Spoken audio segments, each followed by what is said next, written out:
চোটের কারণে দীর্ঘ সময় ধরে জাতীয় দলের বাইরে নেইমার।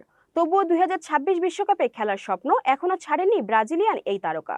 দেশটির বিশ্বকাপ দলে নিজেকে দেখতে সাধ্যমতো সব ধরনের চেষ্টাই চালিয়ে যাচ্ছেন এই তারকা ফরওয়ার্ড। আর সেই লক্ষ্যে হাঁটুর পুরনো চোট থেকে পুরোপুরি সেরে উঠতে আবারও অস্ত্রোপচার করিয়েছেন তিনি।